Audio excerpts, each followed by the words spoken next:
E penso que a aprovação desta lei é, acima de tudo, um desrespeito pelo país e pela própria dignidade da mulher. Estou claramente satisfeito porque, ao fim de 16 anos de luta do PCP pela despenalização do aborto, finalmente se conseguiu essa luz verde. É evidente que gostaria que o nosso também tivesse sido aprovado, mas o que é fundamental e o que é essencial, que é a despenalização do aborto, é o combate ao aborto clandestino, ao fim e ao cabo é a defesa dos direitos das mulheres, por isso estou satisfeito. Esta lei tem um grande significado político e um grande significado cultural, dada a dramatização que se pretendeu fazer disto. Portugal é um Estado laico. Portugal é um Estado laico, onde não é possível impor as íntimas convicções e posições religiosas aos outros. Nós não impomos nada a ninguém. Não se pode admitir é que posições confessionais ou de consciência se transformem em opinião do Estado. Marcelo Rebelo de Sousa quer um referendo sobre o aborto no dia 21 de junho. O líder do PSD avançou com a proposta, já esta noite, após o debate no Parlamento, para permitir a realização desse referendo sobre o aborto. Marcelo cede e admite a realização simultânea dos referendos sobre a Europa e a regionalização. O PSD propõe hoje aos portugueses, ao Sr. Presidente da República e aos demais partidos parlamentares o seguinte: referendo sobre o aborto em 21 de junho, referendo sobre a Europa e a regionalização em 11 de outubro. Esta é a nossa proposta. Assim, o PSD está disposto a aproximar-se do PS numa das suas posições políticas mais repetidamente defendidas, só para que o PS não encontre argumentos de forma, argumentos de calendário para recusar o que é um imperativo de fundo. Frente à Assembleia marcaram presença às manifestações pró e anti-aborto. O movimento Juntos pela Vida fez uma marcha em silêncio. A plataforma pelo direito de optar fez ouvir as razões para apoiar a interrupção voluntária da gravidez. Em silêncio, o movimento Juntos pela Vida organizou uma marcha da Basílica da Estrela até à escadaria do Palácio de São Bento. Já na Assembleia da República, explicaram as razões do protesto. O aborto é um crime. Então, existe o direito à vida que tem que ser respeitado. Apelo à consciência deles e acho que esta lei não é a mais correta. Menos silenciosa, a concentração da plataforma pelo direito de optar fez ouvir os seus argumentos para o aborto. As pessoas recorrem ao aborto como último recurso a uma gravidez não desejada e têm medo de falar porque a sociedade as condena, porque é crime ainda. Portanto, há que alterar completamente esta situação. Acho que não é vida para crianças quando os pais não têm casa, não têm que lhes dar de comer. E então aí eu estou a favor do aborto. Essa é uma das razões.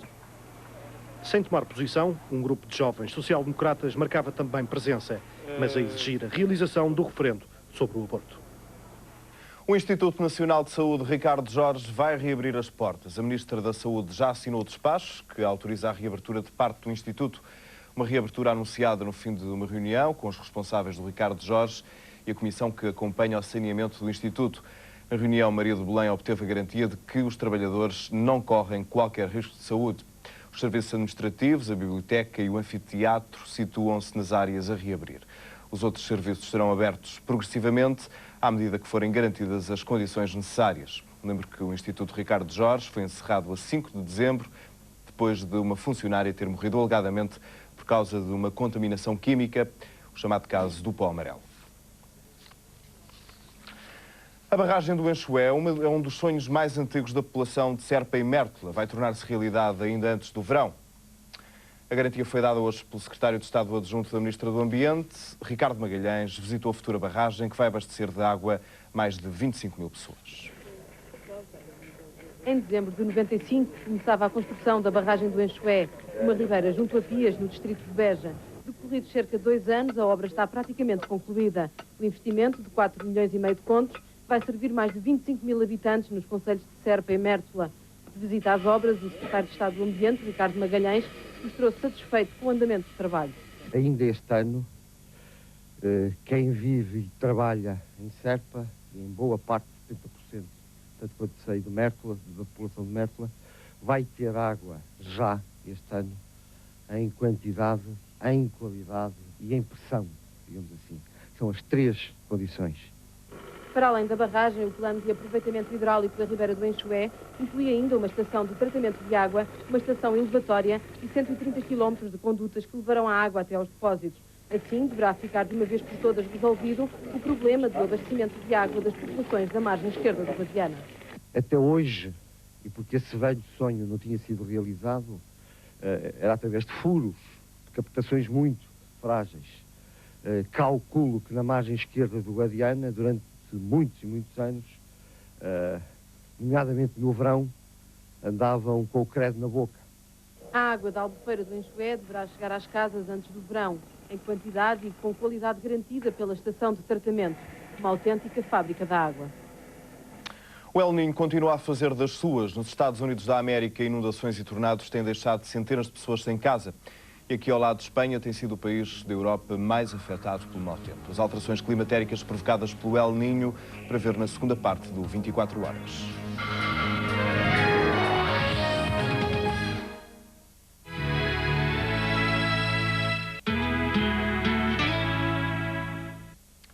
"24 Horas, segunda parte, terminou o périplo de Madeleine Albright em busca de aliados para a crise dos Estados Unidos e Iraque. A via diplomática continua a ser a primeira opção, mas a hipótese de um conflito armado não foi posta de lado. Madeleine Albright esteve hoje no Cairo. Esta foi a última etapa da Secretária de Estado norte-americana. Os resultados ainda não estão apurados, mas continua-se a falar na via diplomática como a primeira opção. This crisis was created by Iraq's defiance of the Security Council.